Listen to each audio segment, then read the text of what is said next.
Welcome back to Beena's learning class. 7ാം ക്ലാസ്സിലെ കേരള പാഠാവലി, അതായത് മലയാളം ഫസ്റ്റിൻ്റെ ഒന്നാമത്തെ ചാപ്റ്ററാണ് ഭൂമിക്ക് വേണ്ടി ഒരു ലാവണ്യ ദൃശ്യോത്സവം. കേരള പാഠാവലിയാണ് കുഞ്ഞുങ്ങളെ, അതായത് മലയാളം ഫസ്റ്റ് 7ാം ക്ലാസ്സിൻ്റെ ഒന്നാമത്തെ ചാപ്റ്റർ എന്ന് വെച്ചാൽ ഭൂമിക്ക് വേണ്ടി ഒരു ലാവണ്യ ദൃശ്യോത്സവം. നമ്മൾ ഓൾറെഡി ഈ നോട്ട് ഇതിൻ്റെ എഴുതി ഞാൻ ഇട്ടിട്ടുണ്ടായിരുന്നു. എഴുതി എടുത്ത് കാണുമെന്നാണ്. അതെല്ലാം എഴുതാത്തവരുണ്ടെങ്കിൽ ഇതങ്ങ് എഴുതണേ. അതിനകത്തിലെ കുറച്ച് അർത്ഥങ്ങളാണ് ആദ്യം പറയുന്നത്. അർത്ഥം എന്നുള്ളതിനാണ് ഈ പദപരിചയം എന്ന് ഉദ്ദേശിക്കുന്നത് കേട്ടോ. പന്തീരാണ്ട് എന്ന് വെച്ചാൽ 12 വർഷങ്ങൾ കൂടുമ്പോൾ. അതായത് ഈ പാഠഭാഗത്തിൽ പറയുന്നത് നമ്മളെ ഈ നീലക്കുറിഞ്ഞിയൊക്കെ ഉണ്ടല്ലോ, അതിനെക്കുറിച്ചാണ്. ഫസ്റ്റ് പാഠത്തിൽ നമ്മുടെ ഈ ഭൂമിക്ക് വേണ്ടി ഒരു ലാവണ്യോത്സവം എന്ന് പറയുന്നതിന് മുമ്പ് നിങ്ങൾ കണ്ടോ, ഇളം കാറ്റ് തെല്ലുന്ന തൊട്ടെന്ന് വന്നാൽ എന്ന് പറയുന്നതാണ്. നിങ്ങളുടെ ടെസ്റ്റിനകത്തേ കാണാം.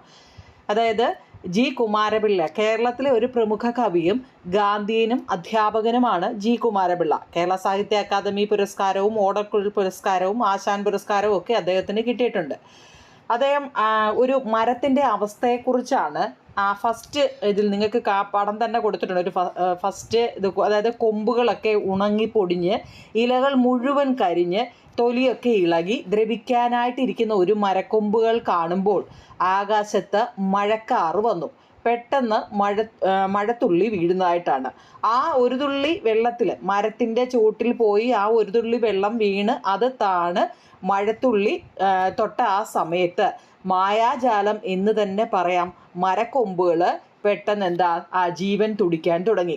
എല്ലാ മരക്കൊമ്പുകളിലും മരണം കാത്തു കഴിഞ്ഞിരുന്ന ആ മരക്കൊമ്പുകൾ തോറും ചെറുതായിട്ട് പൊട്ടിമുളയ്ക്കാൻ തുടങ്ങി. അവിടെ ഇലകൾ വന്നു തുടങ്ങി. അത് മുളയായിട്ട് മാറി. പിന്നെ ഇലകൾ പൊടിച്ചു വന്നു. അതായത് ആ മരത്തിന് അന്നേരം ജീവൻ വെച്ചു എന്നാണ് ആ കഥയിൽ പറയുന്നത് കേട്ടോ. അതിനെക്കുറിച്ച് ഞാൻ ഒന്നാമത്തെ പാർട്ടിൽ ഇട്ടിട്ടുണ്ട്. അതിനെക്കുറിച്ച് വിശദമായിട്ട് വേണ്ടുന്നവർ കമൻറ്റ് പറയും നിങ്ങളെ, ഞാനത് പിൻ ചെയ്ത് വെച്ചിരിക്കാം. അപ്പം ഇതിനകത്തിൽ ഭൂമിക്ക് വേണ്ടി ഒരു ലാവണ്യ ദൃശ്യോത്സവം എന്ന് പറയുന്നതിനാണ്, അതിൻ്റെ നോട്ടാണ് ഞാനിപ്പോൾ ഇതിനകത്തിൽ തരുന്നത് കേട്ടോ. ഞാൻ ഇതിനകത്തിൽ പറയുന്നില്ല, കാരണം അത്രയും സമയം കൂടെ പോകുന്നതുകൊണ്ട്.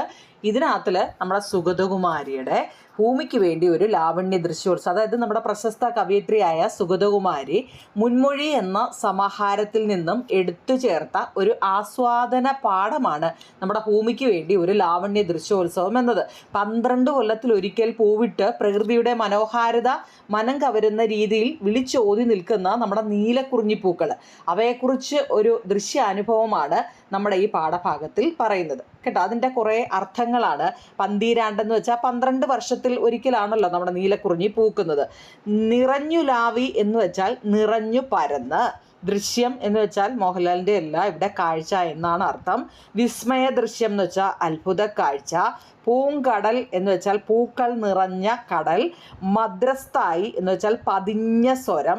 ചോല എന്ന് വെച്ചാൽ നീരുറവ. മനോജ്ഞം മനസ്സിനെ ഹരിക്കുന്ന. ജൈവലോകം എന്ന് വെച്ചാൽ ജീവലോകം. നിർവചനീയം എന്ന് വെച്ചാൽ പറഞ്ഞറിയിക്കാനാവാത്ത. പരിമളം എന്ന് വെച്ചാൽ സുഗന്ധം. ലാവണ്യം എന്ന് വെച്ചാൽ സൗന്ദര്യം. അപ്പോൾ ഇത്രയും വാക്കുകളാണ് അതിനകത്തിലെ ഒരുവിധം അറിഞ്ഞിരിക്കത്തക്ക കുറച്ച് വാക്കുകളാണ് നമ്മളിവിടെ പദപരിചയം എന്ന് പറഞ്ഞ് തന്നിരിക്കുന്നത്. അത് വൃത്തിയായിട്ട് എഴുതിയെടുക്കണം. ടെസ്റ്റിലെ ചോദ്യം നോക്കുന്നില്ലേ, വായിക്കാം കണ്ടെത്താം. ഒന്നാമത്തെ ചോദ്യം തന്നെ നോക്കിയാൽ നമ്മൾ ആ ടെസ്റ്റ് നല്ലപോലെ നിങ്ങൾ വായിക്കണം കേട്ടോ. അതിനകത്തിലെ ഒന്നാമത്തെ ചോദ്യം, മൂന്നാർ മലനിരകളിലെ പൂക്കളുടെ നൃത്തത്തിൽ എന്തെല്ലാമാണ് ഉള്ളത്? ആ ടെസ്റ്റ് വായിക്കുമ്പോൾ നിങ്ങൾക്ക് മനസ്സിലാവും. മൂന്നാർ മലനിരകളിലെ പൂക്കളുടെ നൃത്തത്തിൽ എന്തെല്ലാമാണ് ഉള്ളത് അല്ലേ. മൂന്നാറിലെ മലനിരകൾ പൂക്കൾ അവിടെ നൃത്തമാടുന്നുണ്ട്. കാറ്റിൽ അവ ഒന്നിച്ചു മാത്രം നൃത്തം ചെയ്യുകയൊക്കെ ചെയ്യുന്നുണ്ട്. അതിനെക്കുറിച്ചൊക്കെ നമ്മൾ ഒന്നാമത്തെ പാർട്ടി പറഞ്ഞതാണ്. എന്നാലും നോക്കി, മൂന്നാറിലെ മലനിരകളെ ഒരു പൂങ്കടൽ ആയിട്ടാണ് സുഗതകുമാരി ടീച്ചർ എഴുതിയിരിക്കുന്നത്. മൂന്നാറിലെ മലനിരകളെ ഒരു പൂങ്കടൽ ആയിട്ടാണ് സുഗതകുമാരി ടീച്ചർ എഴുതിയിരിക്കുന്നത്. കടലിൽ തിരയടിച്ച് ഇളകുന്നതുപോലെ കാറ്റ് വീശുമ്പോൾ അവ ഒന്നിച്ച് നൃത്തം വയ്ക്കുന്നു. ആയിരം വണ്ടികളുടെയും എന്നാണ് അവിടെ ഉദ്ദേശിച്ചത് കേട്ടോ. വണ്ടിയെന്നല്ല, വണ്ടുകളുടെയും തേനീച്ചകളുടെയും എന്നാണ് കേട്ടോ. വണ്ടുകളുടെ, അവിടെ ഒരു സ്പെല്ലിംഗ് മിസ്റ്റേക്ക് കൊണ്ട് എഴുതണേ. വണ്ടുകളുടെയും തേനീച്ചകളുടെയും മൂളലിനെ നൃത്തത്തിൻ്റെ സംഗീതമായിട്ട് ഉപമിക്കുന്നു. മാത്രവുമല്ല തുമ്പികളുടെയും ചിത്രശലഭങ്ങളുടെയും ചെറുകിളികളുടെയും ഒക്കെ ചിറകിളക്കത്തക്ക താളരൂപേണ ഇവിടെ കവി കാണിക്കുന്നു. ഇളം കാറ്റിനെ തഴികൾ ആരുടെയോ മധുര സ്വരത്തിലുള്ള ചിരികളായിട്ട് സുഗതകുമാരി ടീച്ചർ ചിത്രീകരിക്കുന്നു. അതൊരു പക്ഷേ വനദേവതകളോ ചെറു കാട്ടരുവികളോ ഒക്കെ ആകാം. മാത്രവുമല്ല കുറിഞ്ഞി നുകർന്ന് ലഹരി പിടിച്ച് വണ്ടുകൾ ആ ഇതളുകളിൽ തന്നെ ഉറങ്ങിക്കിടക്കുന്നതും നമുക്ക് കാണാൻ പറ്റും. നീലക്കുറിഞ്ഞിപ്പൂവിൻ്റെ ശരീരമാകെ മഞ്ഞപ്പൂമ്പൊടി പൂശി കാണാം. വായുവിൽ നിർവചിക്കാൻ കഴിയാത്തവണ്ണം സുഗന്ധം അവിടെ അനുഭവിക്കുന്നുണ്ട്. ആ വലിയ മലഞ്ചെരുവ് മുഴുവൻ വസന്തം വന്ന് ആഹ്ലാദം നൃത്തം ചവിട്ടുന്നത് പോലെയാണ് ഇവിടെ നമ്മുടെ ഗ്രന്ഥകർത്താവിനും തോന്നിയത്. അതായത് മൂന്നാറിലെ മലനിരകൾ പൂക്കൾ നൃത്തമാടുന്നുണ്ട് കുഞ്ഞുങ്ങളെ. കാറ്റിൽ അവ ഒന്നിച്ച് നൃത്തം വയ്ക്കുകയാണ്. ആ നൃത്തത്തിന് സംഗീതമുണ്ട്. ആയിരം തേനീച്ചകളുടെയും വണ്ടുകളുടെയും പതിഞ്ഞ സ്വരത്തിലുള്ള മൂളലുണ്ട്. ചെറുകിളികൾ ചിറകിട്ടടിക്കുന്ന താളമുണ്ട്. ഇളം കാറ്റ് കുളിരുമായിട്ട് തഴുകുന്നുണ്ട്. മധുരസ്വരത്തിലുള്ള ആരുടെയോ ചിരി അവിടെയുണ്ട്. ആ ചിരി വനദേവതമാരുടെയോ അല്ലെങ്കിൽ ചെറുനീരുറവകളുടെയോ ഒക്കെ ആവാം. അങ്ങനെ അവിടെ ഒരു നൃത്തോത്സവം നടമാടുകയാണ് എന്നാണ് ഇവിടെ ഉദ്ദേശിക്കുന്നത് കേട്ടോ. ഇതിൻ്റെ ഞാനിപ്പോൾ ഈ പറഞ്ഞ ചെറിയ നോട്ട് നമ്മുടെ ഒന്നാമത്തെ പാർട്ടിൽ ഇട്ടിട്ടുണ്ട് കേട്ടോ. ചെറിയതായിട്ട് നിങ്ങൾക്ക് അത് എളുപ്പം മനസ്സിലാകത്തക്ക രീതിയിൽ. അതായത് മൂന്നാറിലെ മലനിരകൾ പൂക്കൾ നൃത്തമാടുന്നു. കാറ്റിൽ അവ ഒന്നിച്ച് നൃത്തം വയ്ക്കുകയാണ്. ആ നൃത്തത്തിന് സംഗീതവും ആയിരം തേനീച്ചകളുടെയും വണ്ടുകളുടെയും പതിഞ്ഞ സ്വരത്തിലുള്ള മൂളലുണ്ട്. കിളികൾ ചിറകടിച്ച് താളമിടുന്നുണ്ട്. ഇളങ്കാറ്റ് കുളിരുമായിട്ട് തഴുകുന്നുണ്ട്. മധുരസ്വരത്തിലുള്ള ആരുടെയോ ചിരികളുണ്ട്. ആ ചിരി വനദേവതമാരുടെയോ അല്ലെ ചെറുനീരുറവയുടെയോ ഒക്കെ അങ്ങനെ അവിടെ ഒരു നൃത്തോത്സവം നടമാടുകയാണ് എന്ന് ചുരുക്കി വേണമെങ്കിൽ നമുക്ക് പറയാം കേട്ടോ. ഇത് കുറച്ച് കാര്യമായിട്ടാണ് ഇതിനകത്തിൽ എഴുതിയേക്കുന്നത് കേട്ടോ. വൃത്തിയായിട്ട് എഴുതിയെടുക്കണേ. ഓക്കെ, അടുത്ത രണ്ടാമത്തെ ചോദ്യം. നമ്മുടെ എഴുത്തുകാരി എല്ലാം മറന്നുപോയത് എന്തെല്ലാം കണ്ടിട്ടായിരുന്നു? എഴുത്തുകാരി ആരാണ്? സുഗതകുമാരി ടീച്ചർ. എഴുത്തുകാരി എന്നുദ്ദേശിക്കുന്നത് എല്ലാം മറന്നു നിന്നുപോയത് എന്തെല്ലാം കണ്ടിട്ടായിരുന്നു? നോക്കൂ നിങ്ങളിവിടെ. നുകർന്ന് ലഹരി പിടിച്ച വണ്ടുകൾ നീലക്കുറഞ്ഞി ഇതളുകളിൽ തന്നെ ചേർന്നുറങ്ങുന്നു. അതിനകത്തിൽ ഇന്ന് തേൻ കുടിച്ച് അതിനകത്ത് തന്നെ ഇരുന്ന് അങ്ങ് ഉറങ്ങുന്നു എന്നാ. നുകർന്ന് ലഹരി പിടിച്ച വണ്ടുകൾ നീലക്കുറിഞ്ഞി ഇതളുകളിൽ തന്നെ ചേർന്നുറങ്ങുന്നു. അവയുടെ നീലക്കറുപ്പ് മെയ്യാകെ മഞ്ഞപ്പൂ. ഈ വണ്ടുകളുടെ കളർ എന്താ? നീലക്കറുപ്പാണ് അല്ലേ. ആ നീലക്കറുപ്പ് അതിൻ്റെ മെയ്യെന്ന് വെച്ചാൽ ശരീരം. അതിൻ്റെ ശരീരമാകെ മഞ്ഞ പൂമ്പൊടി പൂശിയിരിക്കുന്നു. മഞ്ഞ അതെന്ന് വെച്ചാൽ അതിനകത്ത് കിടന്ന് അതിൻ്റെ തേൻ കുടിച്ച് അതിനകത്ത് തന്നെയാണ്. അപ്പം അതിൻ്റെ ശരീരം മുഴുവൻ മഞ്ഞ പൂമ്പൊടി പൂശിയിരിക്കുകയാണ്. വായുവിലാകെ അനർവചനീയമായൊരു, നിർവചിക്കാൻ പറ്റാത്ത, നമ്മൾ ആദ്യം പഠിച്ചായിരുന്നല്ലേ, ആ നിർവചനീയം എന്ന് വെച്ചാൽ പറഞ്ഞറിയിക്കാനാവാത്ത ആ നിർവചനീയമായ കേട്ടോ. അവിടെ ഒരു വള്ളിയുണ്ട് കേട്ടോ. നമ്മൾ ഈ ടൈപ്പ് ചെയ്യുമ്പോൾ പോകുന്നത് കേട്ടോ കുഞ്ഞുങ്ങളെ. അവിടെ ഒരു വള്ളിയുണ്ട്. ആ നിർവചനീയമായൊരു പരിമളം നിറഞ്ഞുലാവുന്നു എന്ന് വെച്ചാൽ നമുക്ക് പറഞ്ഞറിയിക്കാൻ പറ്റാത്ത മണമാണ് അവിടെ ഉള്ളതെന്ന്. ആ വലിയ മലഞ്ചെരുവുകൾ മുഴുവൻ വസന്തം വന്നു നിന്ന് ആഹ്ലാദ നൃത്തം ചവിട്ടുന്നത് പോലെ എഴുത്തുകാരിക്ക് തോന്നി. ഈ സൗന്ദര്യ ലോകത്തിനാണ് എല്ലാം മറന്ന് കണ്ണുകൾ കൂമ്പി എഴുത്തുകാരി നിന്നുപോയത്. മൂന്നാമത്തെ ചോദ്യം. കുറിഞ്ഞിച്ചെടികൾ നീണ്ട തപസ്സിലാണ് എന്ന് പറയാൻ കാരണമെന്ത്? കുറിഞ്ഞിച്ചെടികൾ നീണ്ട തപസ്സിലാണ് എന്ന് പറയാൻ കാരണമെന്ത്? ഇതിൻ്റെ ചെറിയ നോട്ട്, ഒട്ടും പഠിക്കാൻ ഇതൊക്കെ ബുദ്ധിമുട്ടുള്ളവർക്ക് ഇതിൻ്റെ എളുപ്പമുള്ള ചെറിയ നോട്ട് ഞാൻ താഴെ പിൻ ചെയ്ത് വെച്ചേക്കാം നിങ്ങളെ. അത് കേട്ടോ. ഇത് പഠിക്കാൻ ഇത് വായിക്കുമ്പോൾ തന്നെ നമുക്കറിയാം. ഇനി അഥവാ ബുദ്ധിമുട്ടുള്ളവർക്ക് ഇതിൻ്റെ താഴെ ഞാൻ ചെറിയ നോട്ട് പിൻ ചെയ്ത് വെച്ചേക്കാം കേട്ടോ. അപ്പോൾ കുറിഞ്ഞിച്ചെടികൾ നീണ്ട തപസ്സിലാണ് എന്ന് പറയാൻ കാരണമെന്ത്? കുറിഞ്ഞിച്ചെടികൾ നീണ്ട തപസ്സിലാണ് എന്ന് പറയാൻ കാരണമെന്ത്? ഒരു പുഷ്പോത്സവ കാലം കഴിഞ്ഞാൽ ഈ നീലക്കുറിഞ്ഞിപ്പൂക്കളെല്ലാം ഉണങ്ങിക്കൊഴിഞ്ഞു പോകുന്നു. ചെടികളെല്ലാം അലങ്കാരങ്ങൾ ഉരിവെച്ച് ഒഴിഞ്ഞ് ഉണങ്ങി നിൽക്കുന്നത് പോലെ നമുക്ക് തോന്നുന്നു. പക്ഷേ നാം അറിയാതെ ആ പൂക്കളെല്ലാം മണ്ണിൽ വിത്തെടുത്ത് കഴിഞ്ഞിട്ടുണ്ടാകും. മണ്ണിനടിയിൽ അവയെല്ലാം കാത്തു കിടക്കുന്നു. ചെടികൾ എന്താവും നിങ്ങൾ എന്നാൽ വിത്തായി കഴിഞ്ഞിട്ട് അത് വിളഞ്ഞു കഴിയുമ്പോൾ അത് പൊട്ടിത്തെറിച്ച് എന്താണ് അതിൻ്റെ ചുവട്ടിലെല്ലാം അല്ലേ കിടക്കുന്നുണ്ട്. ഇത് നമുക്ക് കാണാൻ പറ്റത്തില്ല, പക്ഷെ അതിൻ്റെ മണ്ണിനടിയിൽ അവയെല്ലാം കാത്തു കിടക്കുന്നു. ഇനി ഒരു 12 കാലം, നമ്മുടെ പൂവിൻ്റെ കാര്യം പറഞ്ഞത്, ഇനി 12 വർഷം കഴിയണം അല്ലേ, 12 കാലം കഴിയുന്നത് വരെ ഈ കുറിഞ്ഞി ചെടികൾ വീണ്ടും പൂക്കാനായുള്ള നീണ്ട ഒരു കാത്തിരിപ്പിലാണ്. ഇതിനാലാണ് കുറിഞ്ഞിച്ചെടികൾ നീണ്ട തപസ്സിലാണ് എന്ന് പറയുന്നത്. വായിക്കാൻ പറ്റുമല്ലോ, വായിക്കാൻ അറിയാലോ നിങ്ങൾ. എന്താണ് കുറിഞ്ഞിച്ചെടികൾ നീണ്ട തപസ്സിലാണ് എന്ന് പറയാൻ കാരണം എന്ത്? ഒരു പുഷ്പോത്സവ കാലം കഴിഞ്ഞാൽ നീലക്കുറിഞ്ഞി പൂക്കളെല്ലാം ഉണങ്ങിക്കൊഴിഞ്ഞു പോകുന്നു. ചെടികളെല്ലാം അലങ്കാരങ്ങൾ ഊരിവെച്ചൊഴിഞ്ഞ് ഉണങ്ങി നിൽക്കുന്നത് പോലെ നമുക്ക് തോന്നുന്നു. പക്ഷെ നാം അറിയാതെ ആ പൂക്കളെല്ലാം മണ്ണിൽ വിത്തെറിഞ്ഞു കഴിഞ്ഞിട്ടുണ്ടാകും ആണല്ലോ. അതുപോലെ മണ്ണിനടിയിൽ അവയെല്ലാം കാത്തുകിടക്കുന്നു. ഇനി ഒരു 12 കാലം കഴിയുന്നത് വരെ കുറിഞ്ഞിച്ചെടികൾ വീണ്ടും പൂക്കാനായുള്ള നീണ്ട ഒരു കാത്തിരിപ്പിലാണ്. ഇതിനാലാണ് കുറിഞ്ഞിച്ചെടികൾ നീണ്ട തപസ്സിലാണെന്ന് പറയുന്നത്. അടുത്ത, ഈ മനോഹാരിത നമുക്ക് വേണ്ടിയല്ല, പിന്നെ ആർക്കൊക്കെ വേണ്ടിയാണ്? നമ്മൾ ഈ കുറിഞ്ഞി പൂത്ത് നിൽക്കുമല്ലോ, ഈ കുറിഞ്ഞി ഇങ്ങനെ ഇത്രയും നല്ല ഇതായിട്ട് ഇങ്ങനെ പൂത്ത് ഇങ്ങനെ വിരിഞ്ഞ് നിൽക്കുന്നത് അല്ലേ, ഇത് നമുക്ക് വേണ്ടിയല്ല. അപ്പോൾ പിന്നെ ആർക്ക് വേണ്ടിയാണ്? അതൊരു ചോദ്യമാണ് അല്ലേ. ആർക്ക് വേണ്ടിയാണ്? ഈ മനോഹാരിത ഉറപ്പായും എല്ലാം നശിപ്പിക്കുന്ന നമ്മളെ പോലുള്ള മനുഷ്യർക്കല്ല, മറിച്ച് പ്രകൃതിയെ സ്നേഹിക്കുന്നവർക്കും അവയെ പൂജിക്കുന്നവർക്കും വേണ്ടിയാണ്. പ്രകൃതിയുടെ ഈ മനോഹാരിത ആർക്കൊക്കെയാ? ഈ മനോഹാരിത ഉറപ്പായും എല്ലാം നശിപ്പിക്കുന്ന നമ്മളെ പോലുള്ള മനുഷ്യർക്കല്ല അല്ലേ. നമ്മൾ നശിപ്പിക്കുക എന്ന് ഉദ്ദേശിക്കുന്നത് എന്താവും നിങ്ങളെ? എന്താ, നമ്മൾ ഏതെങ്കിലും മരങ്ങളുണ്ടെങ്കിൽ അതെല്ലാം വെട്ടി അല്ലേ, വെട്ടി കളയുക എന്നുള്ളതാണ് മനുഷ്യരുടെ ജോലി. എന്നിട്ട് അവിടെ എല്ലാം വീടുകൾ പണിയുക അല്ലേ. ഇപ്പം 50 സെൻറ്റ് വസ്തു ഉണ്ടെങ്കിൽ അതിനകത്തൊരു 7 വീട് 8 വീടെങ്കിലും കാണും അല്ലേ. ഒരാൾക്ക് 5 10 5 സെൻറ്റാണ്, അതിൽ കൂടുതലൊന്നും ആരിപ്പോൾ ഇല്ലേ. അത്ര എടുക്കുമ്പോൾ അതിനകത്തിൽ ഒരു കുടുംബത്തിൽ 4 കുട്ടികളുണ്ടെങ്കിൽ ആ 4 പേർക്കും വീട് വേണം. പണ്ട് അങ്ങനെ ആയിരുന്നു. ഒരു കുടുംബത്തിൽ 10 15 എണ്ണമൊക്കെ ആയിരുന്നു കഴിഞ്ഞുകൊണ്ടിരുന്നത്. അത് 15ആയി 10ആയി 5ആയി, ഇപ്പം എന്താ ഇപ്പം 2ആയി, ഇപ്പോൾ 1ആയിക്കൊണ്ടിരിക്കുക. ഒരു വീട്ടിൽ ഒരാൾ അല്ലേ, ആ രീതിയിലോട്ട് മാറിക്കൊണ്ടിരിക്കുക. അപ്പം ഇവിടെ അത് മനോഹാരിതയെ ഉറപ്പായും എല്ലാം നശിപ്പിക്കുന്ന നമ്മളെ പോലുള്ള മനുഷ്യർക്കല്ല, മറിച്ച് പ്രകൃതിയെ സ്നേഹിക്കുന്നവർക്കും അവയെ പൂജിക്കുന്നവർക്കും വേണ്ടിയാണ് പ്രകൃതിയുടെ ഈ മനോഹാരിത. തേനീച്ചകൾ, വണ്ടുകൾ, ശലഭങ്ങൾ, തുമ്പികൾ, കണ്ണിൽ കാണാൻ കഴിയാത്ത ദശലക്ഷക്കണക്കിന് ചെറു പ്രാണികൾക്കൊക്കെ വേണ്ടിയാണ്. മാത്രമല്ല ഭൂമി എന്ന അമ്മയ്ക്ക് കൂടെ വേണ്ടിയാണ് ഈ മനോഹാരിത. നല്ലൊരു ക്വസ്റ്റ്യൻ ആൻസർ അല്ലേ. തേനീച്ചകളും വണ്ടുകളും ശലഭങ്ങളും തുമ്പികൾ, കണ്ണിൽ നമുക്ക് കാണാൻ കഴിയാത്ത ദശലക്ഷക്കണക്കിന് ചെറു പ്രാണികൾക്കൊക്കെ വേണ്ടിയാണ്. മാത്രവുമല്ല ഭൂമി എന്ന അമ്മയ്ക്ക് കൂടി വേണ്ടിയാണ് ഈ മനോഹാരിത. ഓക്കെ, ഇനി ടെസ്റ്റിലെ ചോദ്യമാണ്, നിങ്ങൾ ഇതെല്ലാം ചർച്ച ചെയ്യാം, എഴുതാം. ആ മനോഹര ദൃശ്യം കാണാൻ നിങ്ങൾ ഒരിക്കൽ പോകണം. എന്തെല്ലാം കാഴ്ചകളാണ് നിങ്ങൾ അവിടെ കാണാൻ ആഗ്രഹിക്കുന്നത്? നിങ്ങൾ കണ്ടിട്ടുണ്ടോ? നിങ്ങളെ കുറിഞ്ഞു പൂത്തിരിക്കുന്ന കണ്ടിട്ടുണ്ടോ? ഞാൻ കണ്ടിട്ടില്ല. നിങ്ങൾ കണ്ടിട്ടുള്ളവരൊന്ന് കമൻറ്റ് ചെയ്യണേ. ഇവിടെ എന്താ നിങ്ങളെ ഒരിക്കൽ പോകണം അല്ലേ, ആ മനോഹര ദൃശ്യം കാണാൻ നിങ്ങൾ ഒരിക്കൽ പോകണം.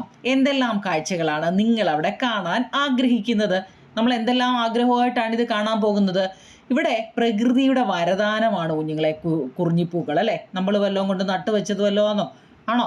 അല്ല, അത് 12 വർഷത്തിൽ ഒരിക്കലാണ് അത് ഉണ്ടാകുമ്പോൾ. എന്താണ്, നിറച്ച് പടങ്ങളും നമ്മൾ ഫോണിലും ടി വിയിലും ഒക്കെ കണ്ടിട്ടുണ്ട് അല്ലേ. പ്രകൃതിയുടെ വരദാനമാണ് കുറിഞ്ഞിപ്പൂക്കൾ. കിഴക്കൻ മലകളുടെ മടിത്തട്ടിൽ അവ 12 വർഷത്തിൽ ഒരിക്കൽ പൂക്കുന്നു. നീലക്കടൽ പോലെ നിറഞ്ഞ് ആടിക്കളിച്ച് നിൽക്കുന്ന ആ മനോഹര ദൃശ്യം കാണാൻ എല്ലാവരും പോകണം. ആ നീലക്കുറിഞ്ഞിപ്പൂക്കൾ കണ്ട് എല്ലാവരും കണ്ണും മനസ്സും കുളിർപ്പിക്കണം. അത്രയുള്ള ആ ക്വസ്റ്റ്യൻ ആൻസർ നോക്കൂ നിങ്ങൾ. എന്താണ്? പ്രകൃതിയുടെ വരദാനമാണ് കുറിഞ്ഞിപ്പൂക്കൾ. കിഴക്കൻ മലകളുടെ മടിത്തട്ടിൽ അവ 12 വർഷത്തിൽ ഒരിക്കൽ പൂക്കുന്നു. നീലക്കടൽ പോലെ നിറഞ്ഞ് ആടിക്കളിച്ച് നിൽക്കുന്ന ആ മനോഹര ദൃശ്യം കാണാൻ എല്ലാവരും പോകണം. ആ നീലക്കുറിഞ്ഞിപ്പൂക്കൾ കണ്ട് എല്ലാവരും കണ്ണും മനസ്സും കുളിർപ്പിക്കണം എന്നാണ് ആൻസർ. അത്രയേ ഉള്ളൂ. അതങ്ങ് പഠിക്കണേ. അടുത്ത പുഷ്പോത്സവം കഴിഞ്ഞാൽ പൂക്കളെല്ലാം മറഞ്ഞു പോകുന്നു അല്ലേ. ഇതിപ്പോൾ എന്നും ഇങ്ങനെ നിൽക്കുമോ അല്ലേ? കുറച്ച് കാലം അല്ലെ കുറച്ച് ദിവസങ്ങൾ മാത്രമാണ് ഇത് വിരിഞ്ഞു നിൽക്കുന്നത്. ഈ പൂക്കളെല്ലാം എന്താവും നിങ്ങളെ പൊഴിഞ്ഞു പോകുന്നു നമ്മൾ പറഞ്ഞു അല്ലേ. പൊഴിഞ്ഞു പോവുക അല്ലെ മറഞ്ഞു പോകുന്നു. എന്തൊക്കെയാണ് ഇവിടെ സംഭവിക്കുന്നത്? അതായത് 12 വർഷത്തിലൊരിക്കൽ പൂക്കുന്ന നീലക്കുറിഞ്ഞികളുടെ പുഷ്പോത്സവം കഴിഞ്ഞാൽ ആ പൂക്കളെല്ലാം മറഞ്ഞു പോകുന്നു. ശലഭങ്ങളും തുമ്പികളും ഒഴിഞ്ഞ് ഉണങ്ങി നിൽക്കുന്നു. അവയെല്ലാം എന്താ, ശലഭങ്ങളും തുമ്പികളും അതിനകത്തിൽ പൂമ്പൊടി തേന്നുകരാനല്ലേ വരുന്നത്. ഇല്ലെന്നുണ്ടെങ്കിൽ പിന്നെ അവരവിടെ നിൽക്കുമോ? ഇല്ല, അവരവിടെ നിന്ന് പോകുന്നു അല്ലേ. മലഞ്ചെരുവുകൾ ശൂന്യമായി തീർന്നു അല്ലേ.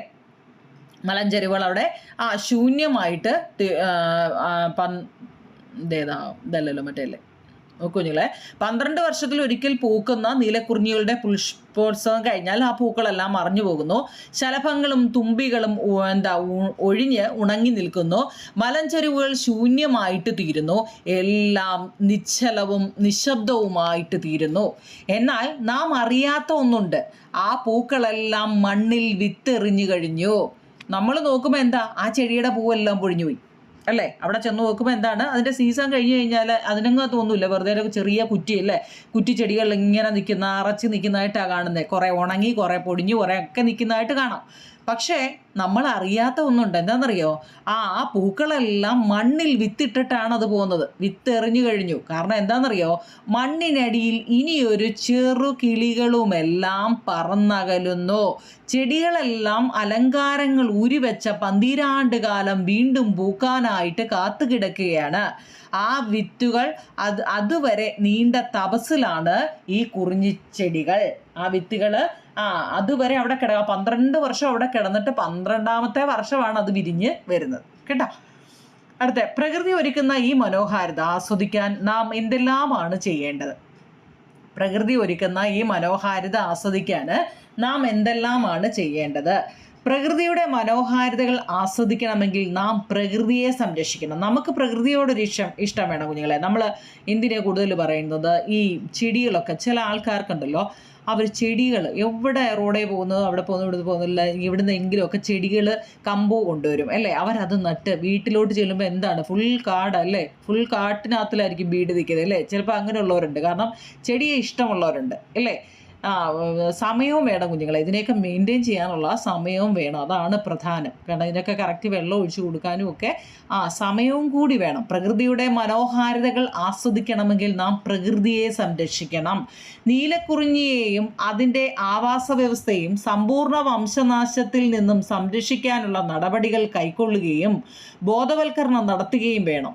ജീവന്റെ നിലനിൽപ്പിന് സസ്യജന്തുജാലങ്ങളും കാടുകളും മേടുകളും പുഴകളുമെല്ലാം അനിവാര്യമാണെന്നും മനുഷ്യൻ പ്രകൃതിയുടെ ഭാഗമാണെന്നുമുള്ള തിരിച്ചറിവുണ്ടാവണം. എങ്കിൽ മാത്രമേ പ്രകൃതി ഒരുക്കുന്ന ഈ മനോഹാരിത നമുക്കും ഇനി വരുന്ന തലമുറകൾക്കും ആസ്വദിക്കാൻ കഴിയൂ കേട്ടോ. ഇതിനൊക്കെ ചെറിയ നോട്ടുണ്ട് കേട്ടോ. എന്നാലും നമ്മളെല്ലാം അങ്ങ് ചെറുതെന്ന് എഴുതിയാൽ പോരാല്ലോ. ഇനി അടുത്ത ചേർത്ത് വെക്കുമ്പോൾ അതിനങ്ങനൊരു ചോദ്യമുണ്ട്. അവയുടെ നീലക്കറുപ്പ് മെയ്യാകെ മഞ്ഞപ്പൂമ്പൊടി പൂശിയിരിക്കുന്നു. നമ്മുടെ വണ്ടുണ്ടല്ലോ കുഞ്ഞുങ്ങളെ, വണ്ട് ഇങ്ങനെ പൂവിനകത്തിലെല്ലാം പോയിരുന്ന് തേൻ കുടിച്ച് കറുപ്പും നീലയൊക്കെ ഉള്ള വണ്ടുകളെല്ലാം എന്താ മഞ്ഞ കളറിലോട്ടൊക്കെ. കാരണം എന്തായിട്ട് പൂമ്പൊടി ഫുള്ള് ഈ നമ്മുടെ വണ്ടിൻ്റെ ദേഹത്തായി അല്ലേ. അപ്പം ഇവിടെ അവയുടെ നീലക്കറുപ്പ് മെയ്യാകെ മഞ്ഞ പൂമ്പൊടി പൂശിയിരിക്കുന്നു. ഇവിടെ മെയ്യാകെ, കറുപ്പ് മെയ്യാകെ, നീലക്കറുപ്പ് മെയ്യാകെ വണ്ടിനെ ശരീരത്തെ വിശേഷിപ്പിക്കുന്ന പദങ്ങളാണല്ലോ കറുപ്പും നീലക്കറുപ്പും. ഭാഷാപ്രയോഗത്തിൽ ഇത്തരം വിശേഷണങ്ങൾ നൽകുന്ന മാറ്റങ്ങൾ എന്തെല്ലാമാണ് കേട്ടോ. എന്ന് വെച്ചാൽ വാക്കുകൾ മാറ്റിയിട്ടെന്നേ ഉള്ളൂ. മെയ്യാകെ എന്ന് പറയുന്നതിന് നമ്മൾ ഏത് പദത്തിനെ മാറ്റി അങ്ങനെ ഇട്ട? മെയ്യെന്ന് വെച്ചാൽ ശരീരം എന്നാണ്, അതിൻ്റെ ശരീരത്തിൽ അല്ലേ. കറുപ്പ് മെയ്യാകെ എന്ന് വെച്ചാൽ കറുത്ത ശരീരം, വണ്ടിൻ്റെ പുറത്തെക്കുറിച്ചാണ് കേട്ടോ. അപ്പോൾ അതിൻ്റെ ശരീരത്തെ വിശേഷിപ്പിക്കുന്ന പദങ്ങളാണല്ലോ കറുപ്പും നീലക്കറുപ്പും. ഈ ഭാഷാപ്രയോഗത്തിൽ ഇത്തരം വിശേഷണ പദങ്ങൾക്ക് മാറ്റങ്ങൾ എന്തൊക്കെയാണെന്നാ ചോദ്യം. നോക്കി കുഞ്ഞുങ്ങളെ, വിശേഷണ പദങ്ങൾ ചേർക്കുന്നത് ആസ്വാദ്യത കൂട്ടാനാണ്. നമ്മളിപ്പം ശരീരം എന്ന് പറയുന്നിടത്ത് മെയ്യ് എന്ന് ചേർത്തു അല്ലേ. മെയ്യാകെ എന്ന് പറയുമ്പോൾ ശരീരമാകെ എന്നർത്ഥം കിട്ടുന്നു. മനസ്സിലായോ? കറുപ്പ് മെയ്യാകെ എന്ന് പറയുമ്പോൾ കറുത്ത ശരീരം എന്നർത്ഥം വരുന്നു. നീലക്കറുപ്പ് മെയ്യാകെ എന്ന് പറയുമ്പോൾ നീലയും കറുപ്പും ചേർന്ന ശരീരം എന്ന് അർത്ഥം കിട്ടുന്നു. ഇനിയും നമുക്ക് വിശേഷണ പദം ചേർക്കാമെന്ന് പറയുന്നുണ്ട് കേട്ടോ. കേട്ടോ. നമുക്ക് അതിനകത്ത് നിന്നും വേറെയും പദങ്ങൾ നോക്കി എഴുതാമെന്നാണ് പറയുന്നത്. അപ്പോൾ അത് അത്രയും മതി. നിങ്ങൾ സംഘടിപ്പിച്ച പുഷ്പോത്സവത്തെക്കുറിച്ചൊരു പത്രവാർത്ത തയ്യാറാക്കുക. നിങ്ങൾക്ക് ഇഷ്ടമുള്ള ഏതെങ്കിലും ഒരു ജില്ലയോ ഏതെങ്കിലും ഒരു ഡേറ്റോ ഇത് തന്നെ വേണമെന്നൊന്നും ഇല്ല കുഞ്ഞുങ്ങളെ. പത്രവാർത്ത നമ്മൾ സ്വന്തമായിട്ട് നമ്മളോട് തയ്യാറാക്കാനാണ് പറഞ്ഞത്. അപ്പോൾ ഇവിടെ കൊല്ലം ജില്ലയാണ്, അതിനി പത്തനംതിട്ടയോ അല്ലെ അവനവൻ്റെ ജില്ല അങ്ങോട്ട് എഴുതി വെക്കുക, ഏതെങ്കിലും ഒരു ഡേറ്റ് കൊടുക്കുക. ഇനി തിരുവനന്തപുരം നഗരത്തിൽ സംഘടിപ്പിച്ചതുപോലെ വേറെ ഏതെങ്കിലും ഒരു ജില്ലയിൽ സംഘടിപ്പിച്ചതുപോലെ നിങ്ങളുടെ ആ ജില്ലയിലെ നഗരത്തിൽ സ്ഥിതി ചെയ്യുന്ന നമ്മുടെ സ്കൂള്, ഗവൺമെൻറ് ബോയ്സ് സ്കൂളോ അവനവന് ഇഷ്ടമുള്ള അവനവൻ്റെ ഒരു സ്കൂൾ, ഇതൊക്കെ ഇതുപോലൊന്നും എഴുതേണ്ട കാര്യമില്ല. നിങ്ങൾക്ക് ഇഷ്ടപ്പെട്ട ഏതെങ്കിലും ഡേറ്റ് കേട്ടോ അതുമായിട്ട് യോജിക്കണം. എന്ന് വെച്ചാൽ എന്നാണ് എന്തുവാണെന്നൊക്കെ. അവിടെ ഒരു പുഷ്പോത്സവം സംഘടിപ്പിച്ചു കേട്ടോ നമ്മുടെ സ്കൂളിൽ. നിങ്ങൾക്ക് എന്നാണോ ഇത് എഴുതുന്നത്, ഇപ്പം ജൂലൈ 5, ജൂൺ 5 എന്തെങ്കിലും ഒരു ഡേറ്റ് വെച്ചിട്ട് ഒരു പുഷ്പോത്സവം സംഘടിപ്പിച്ചു. നമ്മുടെ മുഖ്യമന്ത്രി പുഷ്പോത്സവം ഉദ്ഘാടനം ചെയ്തു. ജില്ലയുടെ വിവിധ സ്ഥലങ്ങളിലുള്ള സ്കൂളുകളിൽ നിന്നും കുട്ടികളും അധ്യാപകരും ഈ പുഷ്പോത്സവം കാണാൻ എത്തിച്ചേർന്നു. കുട്ടികളോടൊപ്പം തന്നെ ധാരാളം രക്ഷകർത്താക്കളും എത്തിയിരുന്നു. വിവിധ സന്നദ്ധ സംഘടനകൾ പുഷ്പോത്സവം കാണാൻ വരികയുണ്ടായി. 3 ദിവസമാണ് നമ്മുടെ പുഷ്പോത്സവം സംഘടിപ്പിച്ചത്. അത് അവസാനിപ്പിച്ചത് ഇപ്പം 3 ദിവസമല്ലേ. അപ്പം ജൂൺ 5 ആകുമ്പോൾ 6, 7, 8 3 ദിവസത്തേക്കാണ് കേട്ടോ. ആ 3 ദിവസത്തേക്കായപ്പോൾ എന്താണ് അത് അവസാനിക്കുകയും പുഷ്പോത്സവം അവസാനിക്കുകയും ചെയ്തു എന്നാണ് കേട്ടോ. മനസ്സിലായോ? അപ്പോൾ അത്രയേ ഉള്ളൂ. അത്രയും ക്വസ്റ്റ്യൻ ആൻസറേ ഉള്ളൂ. നിങ്ങൾ ഇതുപോലെ അങ്ങ് അടിച്ച് ഒന്നും വെക്കണ്ട, ഞാൻ എഴുതിയെന്ന് വിചാരിച്ച്. നിങ്ങൾക്ക് നിങ്ങളുടേതായ രീതിയിൽ കേട്ടോ മറ്റൊരു നഗരത്തിൽ സംഘടിപ്പിച്ചതുപോലെ ഞങ്ങളുടെ ജില്ലയിലും ഞങ്ങളൊരു പുഷ്പോത്സവം സംഘടിപ്പിക്കുന്നുണ്ട്. ഞങ്ങൾ അതിനെ ഉദ്ഘാടനം നടത്താനായിട്ട് ആരെയാ ബീന ടീച്ചറെ വിളിക്കുന്നു. ആരാണ് നിങ്ങൾക്ക് ഇഷ്ടപ്പെട്ടതെന്ന് വെച്ച് കഴിഞ്ഞാൽ ആ ആളിനെ വിളിച്ച് അതിനെ ഉദ്ഘാടനം ചെയ്യുന്നു അല്ലേ. ജില്ലയുടെ വിവിധ സ്ഥലങ്ങളിൽ സ്കൂളുകളിലും കുട്ടികളിലും ഒക്കെ കുട്ടികളിലേക്കാട്ട് കൂടുതൽ രക്ഷകർത്താക്കളാണ് ഇവിടെ അല്ലേ പുഷ്പോത്സവം കാണാൻ അല്ലേ എത്തിയത്. അപ്പോൾ പുഷ്പോത്സവം കാണാൻ വരികയുണ്ട്. 3 ദിവസത്തേക്കായിരുന്നു ഈ പുഷ്പോത്സവം നടത്തിയതെന്നൊക്കെ നമ്മൾ സ്വന്തമായിട്ട് അങ്ങ് എഴുതി വെച്ചാൽ മതി കേട്ടോ. ഈ പാഠഭാഗത്തിനകത്ത് ഇത്രയേ ഉള്ളൂ. അപ്പോൾ ഇത് നിങ്ങൾ വൃത്തിയായിട്ട് എഴുതിയെടുക്കുക കേട്ടോ. എഴുതിയെടുത്ത് ഒന്നാമത്തെ പാഠം ഇതേ ഉള്ളൂ കുഞ്ഞുങ്ങളെ കേട്ടോ. നല്ല എളുപ്പമുള്ള പാഠമല്ലേ. അപ്പോൾ ഇതിൻ്റെ ഞാൻ പിൻ ചെയ്ത് വെച്ചേക്കാം. കുഞ്ഞു ക്വസ്റ്റ്യൻ ആൻസർ എല്ലാം വേണ്ടെങ്കിൽ ഇത് തന്നെ പഠിക്കുന്നതാണ് നല്ലത് കേട്ടോ. എല്ലാം നമ്മൾ ചെറുത് 7ാം ക്ലാസ് ആയില്ലേ, ഇനി നമ്മൾ കുഞ്ഞു ക്വസ്റ്റ്യൻ ആൻസർ അറിയിക്കേണ്ട. അപ്പോൾ വൃത്തിയായിട്ട് ഇത് എഴുതിയെടുക്കുക കേട്ടോ. ഓക്കെ കുഞ്ഞുങ്ങളെ, താങ്ക് യു.